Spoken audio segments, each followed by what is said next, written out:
You've watched the Harry Potter series 17 times. Friends, 23.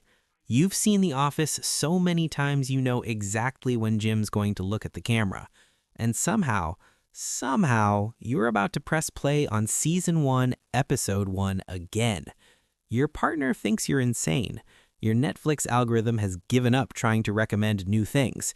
Your kids are begging you to watch something made this decade. But here's what's actually happening in your brain that makes you choose Jim and Pam over literally thousands of new shows. And no, you're not stuck in the past. You're actually onto something. Let's start with the obvious question. Why would anyone watch something when they already know what happens? Michael Scott is going to say, "That's what she said." We know this. Ross and Rachel are getting off the plane together. Spoiler alert from 2004. Harry's going to defeat Voldemort. Ferris is getting his day off. But your brain? Your brain is playing 4D chess while everyone else thinks you just can't handle change. Because it turns out that knowing what happens next is exactly the point. Psychologists call this the mere exposure effect, which sounds boring until you realize it explains why you emotionally connect with a sitcom from 2005 more than your actual neighbors. The more you're exposed to something, the more you like it. Simple, elegant, slightly concerning when you think about your relationship with The Princess Bride. Think about your comfort show for a second. Maybe it's Parks and Rec. Maybe it's Seinfeld. Maybe you've watched Back to the Future more times than you've been to the gym this year. No judgment, same honestly. When you watch it, you're not hunting for plot twists. You're wrapped in a cognitive blanket fort. Your brain craves predictability in a world that is aggressively unpredictable. Did your boss send a weird email today? Watch an episode where you know exactly how the conflict resolves. Bill's doing that thing where they keep existing? At least you know Chandler and Monica end up happy. Someone in your life just discovered a personality trait that's testing your patience? Good thing you've memorized every line of The Breakfast Club. And your brain has a dirty little secret about all this. Your brain is actually working less when you rewatch, which sounds like an insult, but is actually the entire appeal. When you watch something new, your brain is in full detective mode. Who's that character? Why did they say that? What's going to happen? Is this foreshadowing or just a weird lamp? Exhausting. But rewatching, that's cognitive cruise control.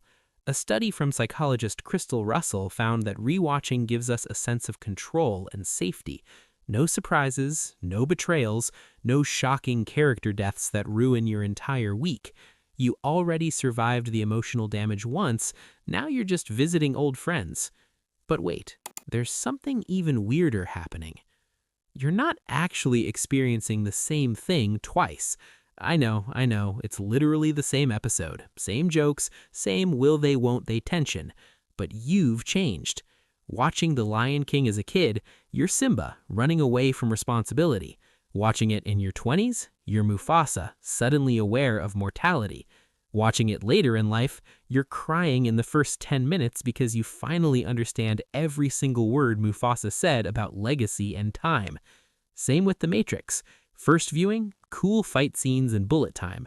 Later viewings, an uncomfortably accurate metaphor for choosing comfort over truth, and somehow you're okay with it. Different life stage, different lens, same movie. New emotional unlocks. But there's another layer here that nobody talks about, the social one. Remember when you first watched your favorite show? Maybe you watched it with your sister every Thursday night back when you actually had to be home at a specific time to catch it live. Maybe The Big Lebowski was your entire personality for a while. Maybe you and your roommate watched Die Hard every December, before it was even a debate whether it's a Christmas movie. These shows and movies become time capsules. When you rewatch, you're not just watching the show, you're visiting a previous version of yourself. You're reconnecting with the person you were when these characters first mattered to you. And sometimes you're grieving someone you used to watch it with. The friend who moved across the country, the parent who introduced you to Groundhog Day, the ex who ruined The Notebook, but you still watch it anyway because spite is a powerful motivator. Rewatching is comfort, but it's also remembering. keeping someone close through the shared experience of a story you both loved. All right, deep breath, let's bring this back to earth. There's also a very simple reason you keep rewatching things. You're too tired to make decisions. Decision fatigue is real. You've made approximately 7,000 choices today. What to eat, what to wear, which emails to ignore while looking productive. Choosing a new show? That's another decision. What if it's bad? What if you invest 3 episodes and hate it? What if they get canceled after 1 season? What if everyone says it's amazing but you think it's trash? Or you could just put on Good Will Hunting for the 30th time and cry at the "it's not your fault" scene like a well-adjusted human being. 0 risk, maximum comfort, peak efficiency. And finally, the part that might make you feel seen or slightly called out. For a lot of people, rewatching is a form of emotional regulation. It's self-soothing. When the world feels like chaos, and let's be honest, when doesn't, you need something stable, something where the good guys win and the jokes land and everything resolves in 90 minutes or 22 minutes. Therapist Dr. Pamela Rutledge has pointed out that rewatching familiar content can reduce anxiety and provide a sense of control. It's like a weighted blanket for your brain. Predictable emotional beats, safe sadness, controlled crying during that one scene in Toy Story 3 that destroys everyone. You're not avoiding new experiences, you're actively choosing peace. So the next time someone judges you for watching When Harry Met Sally for the 15th time, you can hit them with the science. You're not stuck in the past, you're engaging in a psychologically beneficial practice that promotes emotional stability, provides comfort through predictability, and strengthens your sense of identity through meaningful narrative repetition. Or just tell them to mind their business. That works too. Look, new shows are great. Exploring unfamiliar stories? Amazing. But there's nothing wrong with returning to the stories that shaped you, the ones that make you laugh at the same jokes, the ones that make you cry even though you know it's coming, the ones that remind you of who you were before life got complicated. Your comfort show isn't a crutch, it's a companion, a reminder of who you were, who you are, and maybe who you're becoming. It's a little piece of consistency in an inconsistent world.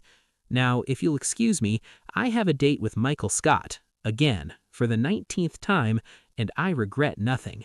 If this hit home for you, please subscribe, and if you want to support these deep dives, hit that join button to become a channel member. I would genuinely appreciate your support. Here's some more videos that I think you'll resonate with. Same energy, different angle. See you there.